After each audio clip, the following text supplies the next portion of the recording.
My 23F sister, 30F, is upset I babysit my friends, 23M and 22F, baby over her nightmare kid. How can I get my family to understand that her kid is a nightmare? Trigger warnings: undiagnosed mental health issues, child abandonment, child abuse, ableism. I'm a 23-year-old child-free woman. I don't know if this is needed for the story, and my sister is 30 with a 4-year-old son. She's a single mom, ex-husband is not in the picture and has no contact with her or the kid. I'm gonna get straight to the point. That kid is a nightmare to be around. It's not his fault, it's my sister's fault. He very clearly has behavioral and mental health disorders, even at his young age. However, my sister was and is very ableist and refuses to accept that her son has problems. The kid screams bloody murder whenever something doesn't slightly go his way, screams and cries when he's overwhelmed, has meltdowns to certain sounds and textures.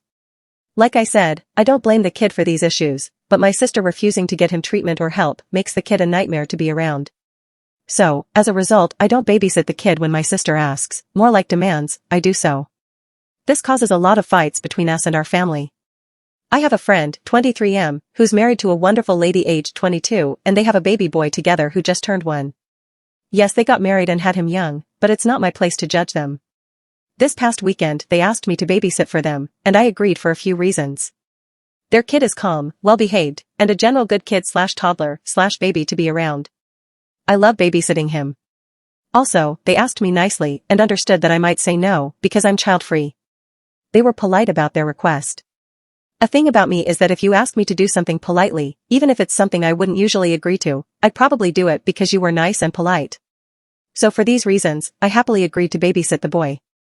My sister also asked me to babysit her son that day so she could have a day to herself, and I refused and told her I was already babysitting for my friends. She was pissed, to say the least. She said a few comments about how I was an ass and not a good sister, but I thought she dropped it after that. This past weekend, while I was watching the baby, my sister started banging on my door. I looked through the window and saw that she had her kid and a care bag with her, and I knew she was trying to drop him off and make me babysit. She was banging on the door, yelling at me and calling me heartless and a baby hater, while I was holding a baby, ironically, and that I better open up and do my sisterly duties. I put the baby in a different room to keep him from getting scared by the noise, and told my sister through the window to leave, or I would call the cops. She started cursing for a solid 5 minutes before she finally left. I had the whole thing on my doorbell camera and sent it to the family group chat. Surprisingly, my whole family is on my sister's side. She keeps arguing with me about how I'd rather babysit a kid not even related to me over my nephew. I reminded her that her kid is a nightmare to be around, but she keeps saying that for family you help out. My sister has been cold since, and keeps sending me text messages to provoke me into arguing with her more. She's also started saying some pretty awkward and nasty things towards my friend's wife. My friend's wife is on the spectrum and has BPD, and my sister keeps saying that she should have been sterilized and never should have passed her issues to her kid, BTW. Her kid has shown none of the signs that autistic infants usually show, so what my sister is on. I will admit that I do feel a bit guilty because I never considered babysitting my nephew, but I jumped at the opportunity to babysit my friend's kid. My sister, dad, 66, mom, 64, and brother, 33, are all calling me an asshole and saying that I'm just using the CF label to avoid family responsibility. I need advice on how to get my family to see my perspective on this. How can I explain to them that the issue isn't the idea of babysitting, but it's the behavior of the kid? Relevant comments. Commenter: just ignore your sister, maybe even block her. She isn't entitled to you as a babysitter. As for your family, black cattle them, so when are you babysitting sister kiddo, since family should care for family? OP, my brother, 33, which I should have mentioned, has a wife and kids so he can't babysit, and my parents are in their early/mid 60s, also probably should have mentioned, and claim to be too old to do so. I'm the youngest and was a whoops baby my parents had in their 40s by chance. Because of my young age and the fact I'm not married and don't have kids, they keep saying I'm the perfect person to babysit because I have nothing to do, not even taking into consideration that I have a job and friends of my own. Why can't your brother take care of him if he already has experience with his own kids? OP, in the words of my family, he already has his own family responsibility, you have none. Yes, that's pretty much always their response when I ask why can't my brother babysit the kid.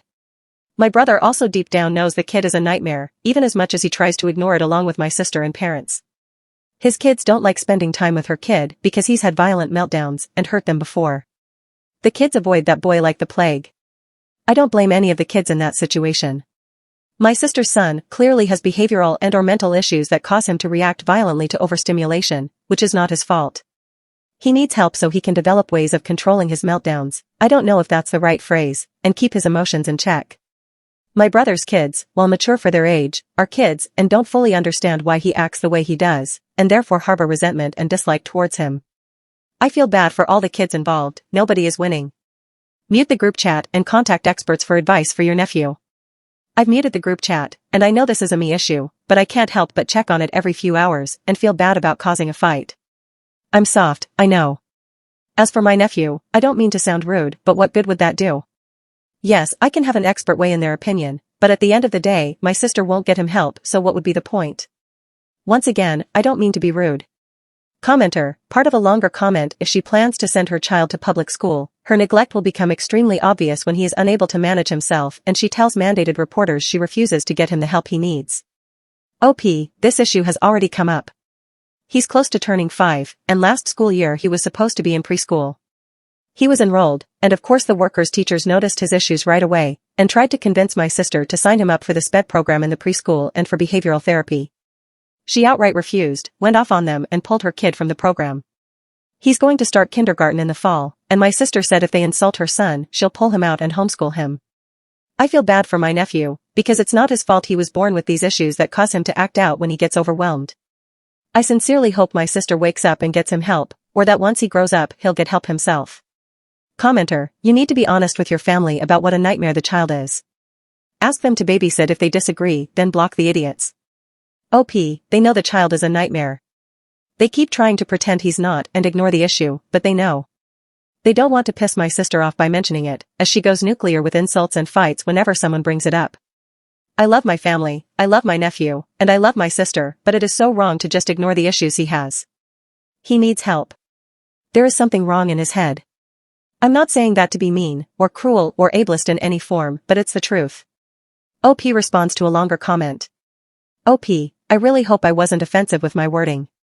It feels wrong to say this kid has things wrong with him in the head or he's messed up in the head, but I genuinely don't know how else to describe it. I really don't phrase it that way to be mean or ableist or any kind of ist or phobic, but that's the only way I can think of to describe it without a diagnosis. I don't know how much help CPS would be. We live in a small town in the south. I don't even know if CPS has an office down in our town/district. The nearest town over is a rundown city with a high crime rate, child abandonment rate, and drug use rate, so I can imagine that the CPS offices there are probably overwhelmed. Sounds like she has mental health issues too. I don't want to speculate, but I don't think she does. I think she's just ableist towards mental health disorders specifically. I'm not saying that mentally ill people can't also be prejudiced towards others with disorders and mental illnesses, but she doesn't show any signs of having any mental illness, so I don't think she has any. I could always be wrong, as I'm not a therapist or doctor, but this is just my perspective from growing up with her. Commenter, maybe when he's too much for everyone else in your family, and she really has no help at all, she will take steps to get her son the guidance he needs. OP, my parents used to try and tell her this when he was a small toddler and showing these behaviors. They were more tame than them and have escalated as he got older. She blew up, said that if they kept insulting her kid, she wouldn't let them see him again. Obviously, I can't imagine the position that my parents put me in. They love their children and grandchildren, so I can imagine a threat like that would make them cave. The sister's point of view. The problem is, my sister doesn't want him to be diagnosed with anything. She has this belief that kids are overdiagnosed as a way for pharmaceutical companies and hospitals to get more money out of parents and insurance companies. And I agree to an extent that we do have an issue of over-medicalization in our country and that we tend to slap pills and medication over the problem rather than find a way to actually resolve it. However, that doesn't mean I think that medication isn't the solution in some cases. I don't know what would help my nephew, but I'm pretty sure that doing nothing is worse for him. OP's family and their views. My parents and brother don't share the same beliefs about mental illness that she does, and I was in no way raised in any way that could even remotely cause that belief. I'm still shocked, angry, and horrified that she said that about my friend's wife. I almost feel like I need to address it in itself. She literally said my friend should be sterilized and prevented from having kids because she has a mental illness. I can't even wrap my mind around how cruel someone can be to say that a woman who's always wanted to be a mom and is a great mom should be sterilized simply because she has a mental illness. A few last clarifications from OP. 1. My sister makes enough money to live comfortably with her and her son. Hiring a sitter would put a bit of a strain on that. They're in that financial bracket where they are comfortable, but they can't afford expensive things or afford to pay for extra things. I guess you could say they are lower middle class? 2. According to them, they are. Parents being too old. My mom retired early from a state job and has a part-time easy job, and my dad is still working a different state job for a few more years. 3. My sister's ex isn't the dad. My sister has red-brown hair. Her husband had brown hair. Kid came out with very light blonde hair. My family didn't see this as odd because I have a very light, white-looking blonde hair color and one of my nieces also has blonde hair, so we just figured my sister carried the recessive gene. Husband wasn't suspicious of anything either, until sister broke down in a panic at the blonde hair and confessed that while they had been a short break after a fight, she had slept around a bit. Husband left because he didn't agree to opening the marriage during the break and didn't sign the birth certificate. Sister has no idea who the father is and has no way to get in contact with any of the guys she slept with. Update 1. My original post was about 3 days ago, and ever since that post, my sister's behavior escalated. I tried to talk to her about getting help for my nephew, and she kept screaming at me every time I brought it up. She said a lot of derogatory terms towards people with mental illnesses and mental disabilities, terms I won't repeat here. That wasn't the only escalation. She was at my door several times a day, starting 2 days ago, the day after I made my original post. Banging on my door, screaming, crying, cursing, the works. She brought my nephew each time and he always looked so confused and defeated. He was too tired to react or melt down like he normally does around loud noises, and it broke my heart to see that on my doorbell camera. I wasn't at my house. I was crashing with my friend and his wife. I took the advice of a commenter who said to put some physical distance between me and my sister. They said I was free to stay as long as I wanted as long as I helped out with some house chores and childcare while I stayed, which I thought was more than fair. So I'm currently staying in their guest room. I'm still with them, even though my sister isn't much of a problem. Many will be glad to know that my sister won't have parental rights over my nephew soon. She dropped him off at a safe haven site in the middle of the night. Totally a fun phone call to wake up at 2 in the morning. And my nephew is currently with my parents. Social services placed him with my parents, and he's set to have mandatory therapy. In my state, don't know if it's different in others, if a child is abandoned in any way, safe haven or not, a physical and mental health examination is done. Other than being a little bit underweight, my nephew was physically healthy. He wasn't being physically abused like a few people were worried. But it was obvious he needed mental health, so he'll be starting therapy sessions soon, as mandated by a caseworker. We are not looking for my sister. After she dropped her son off, she left. She had quit her job a few weeks back, sold her car, and even her house a few weeks ago and had been renting a place, so this was planned. In my personal opinion, she planned to abandon her son the day I was babysitting my friend's baby, which is why she had such a nuclear reaction. She did leave a note, saying she can't do it anymore, she met someone, and that she doesn't want to be a mom to my nephew anymore. In her note, she said she deserves a normal kid, and not a burden like my nephew. I seriously hope that my sister doesn't have any more kids with this mystery person she's referencing, but it seems like she's running off to start a new life and family. She still has 30 days to reclaim rights over my nephew, but it doesn't look like she'll do that. Time will tell. Like I said, I'm still with my friends, because I was worried my sister would do something. My parents and brother have also been blowing up my phone and coming to my house, switching between apologies and blaming me for this. They think that maybe if I babysat that day, she wouldn't have done this, but I think she wanted me to babysit so she could do this. I'm not mad at them for blaming me. I understand that my sister is still their family and they're rightfully in shock and want someone to blame. They're human, and I know humans can be cruel sometimes while going through shock and grief. So, yeah, that's life right now. I'm currently sitting on the couch with my friend's baby while my friend is at work and his wife does a quick grocery run. She was going to take the baby, but I insisted on watching him so she didn't have to hassle with the car seat in the very stormy weather we have in our area right now. This update is all over the place, I feel like I'm rambling. There's still a lot of unknown stuff regarding my sister and nephew, but for now, this is the update. I don't know if I'll post more regarding this situation.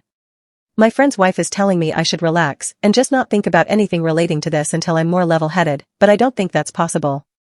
Relevant comments. Commenter, your sister clearly has her own severe mental health issues she's refusing to acknowledge. As fucked up as it might have been, this is best for your nephew. Also, I didn't know you could just drop off a child of any age at a place like that. I thought any child over 2 couldn't be released like that? OP, I don't know my state laws, so I don't know. Because I'm not directly involved in the case, I'm not getting updates. When I say we are not looking for her, I mean me and my family. Police could be looking for her, but I'm out of the loop on this whole case. Update 2. My sister abandoned her 5-year-old son a little less than 2 weeks ago and fled. Police are looking for her, but she hasn't been found yet. My nephew is with my parents and is in therapy. When that first happened, my parents were quick to blame me because I had refused to babysit the kid in the past and the weekend before my sister ultimately abandoned him. They think had I babysat him that day, she wouldn't have fled. I've been staying with my friends since then. And oh my god, it's chilly here. They're young parents with a baby, and yet it's chill here. Everyone is happy, they talk things out when there are issues, they work together. I've met both parents of my friends, and they're nice and polite. Obviously, I don't know what goes on behind closed doors, but I have seen some bickering and they always find a way to resolve it. Growing up, my parents always argued a lot, my siblings were always loud and cruel to each other at times, and there always had to be someone to blame. If you were the person who was blamed, you were insulted and shunned for a while, then they would apologize. You were always expected to forgive and forget. My parents are trying to apologize to me about their blowout at me regarding my sister, and I can understand their initial feelings. I'm willing to forgive, but I know my family will also expect me to forget, but I can't forget. I don't think I can forget this whole situation. So I'm wondering if I would be an asshole if I chose to forgive them, but refuse to forget this whole thing?